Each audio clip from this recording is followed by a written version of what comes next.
Hi, and welcome back to Mindy's Journeys, and this is Mindy. And today I'm going to do a quick book review called Unshakeable Trust by Joyce Meyer. And it was published in 2017.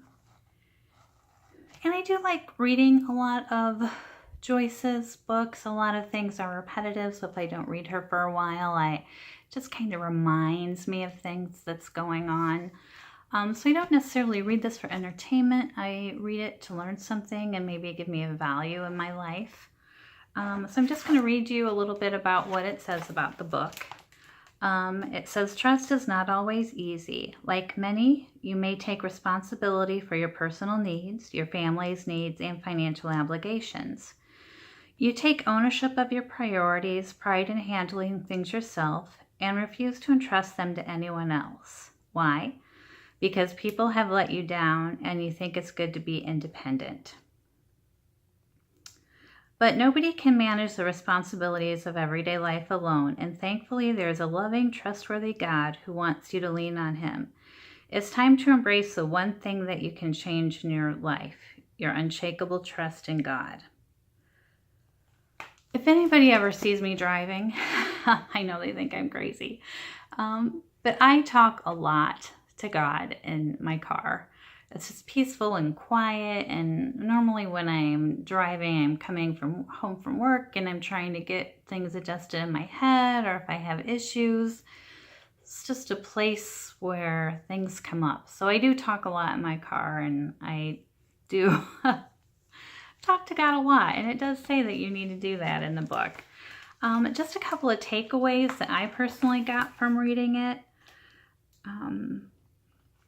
The first thing is God, your God, will restore everything you lost. He'll have compassion on you. He'll come back and pick up the pieces from all the places where you were scattered. And that is Deuteronomy 33. And I hope so, because sometimes I feel I've lost so much, and I don't feel like I'm ever going to get it back. And did I really deserve to lose those things? And for the most part, if I answer honestly, I did deserve to lose them by not making good decisions. But the one thing that I struggle with all the time is I thought I was hearing from God that I was going to go to school to be a teacher. It took me a long time to do that because I worked and I raised my son and I got my teaching degree. And I thought that's what he wanted. So I've had my teaching degree now for 7+ years, and I'm still not teaching. It's not that I don't try. I send my resume out, and I've had some interviews, and I know I'm not what they're looking for a new teacher, but I can tell you I love kids, and I want the best for them, and I'll do anything I can do to help them learn and survive and thrive. I've definitely done that for my son, and I would do that for any child. Any child. I'll do whatever I can for them. So hopefully someone will give me a chance. But I truly thought that that's what God wanted, was for me to teach, and I thought it would be easy. A job would come open and I'd just get it and I'd be happily ever after. But that wasn't the case. So sometimes I do get a little downhearted that, was that my will? Was it God's will? Whose will was it to teach? I don't know. I still ask myself that every day. That's something I truly, truly struggle with. And then I think to myself, well, maybe God's telling me I'm not going to be a good teacher. That's why he doesn't want me to teach. But was it his will to teach, or was it my will to decide to go to teach? I don't know. That's what I struggle with. Is it his protection? Is it my inability? Is it the devil stepping in and saying, you know what, you'll be a great effect. We're just going to prevent you from doing it. I don't know. It's heartbreaking to me sometimes.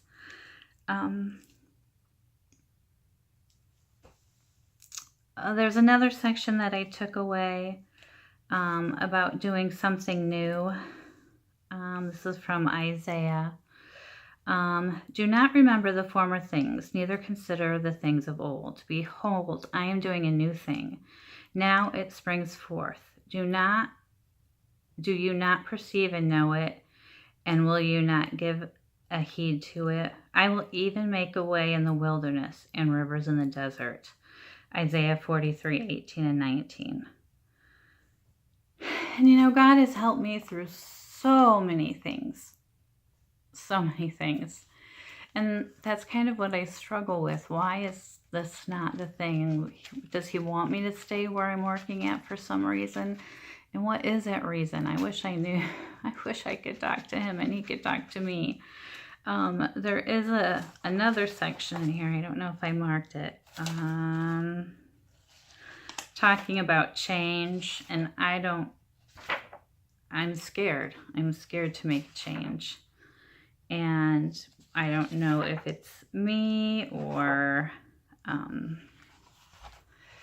God having, when things are bad and I have to give something up, is it because I refused to change or do what I needed to do, so he had to force me?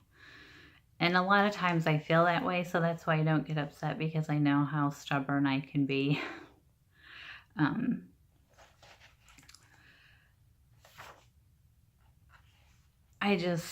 I don't know. I read these things and sometimes I just totally need it. It talks about learning to do things differently, you know, what we're supposed to do, how to pray, more talk in the positive thing, dealing with doubt, how to stick with it. I do want to read, I didn't mark it, but committing everything to God. There's some principles that they give here about what people pray for the most. And children, we worry about our children. We need to trust them into God's hands. And we can do everything that we can for them, but it's up to them to make their own choices, and just pray that those choices are good and God will cover them while they're doing whatever they're doing. Worrying about finances, you know, this all hits me. It's everything I pray about. But God has provided. He has provided in the desert. He has provided throughout history. So he's there to help us. Worrying about ourselves and everything that concerns us. I am definitely a worrier. And I need to really stop doing that. So anything, I guess I'm a typical Christian when you look about the things that I pray for or that I want. But anyway, if you just need a kind of a pick-me-up or a reminder, or you're just starting your journey with God, Joyce is always, she's very good to listen to. I try to listen to something positive before I go to sleep at night, because my mindset is not always great. Listening to her is a wonderful comfort. She's one of the ones I listen to. But it puts me in a better mood. So anyway, you can try reading one of her books. Again, Unshakeable Trust by Joyce Meyer. Go out and be confident and courageous.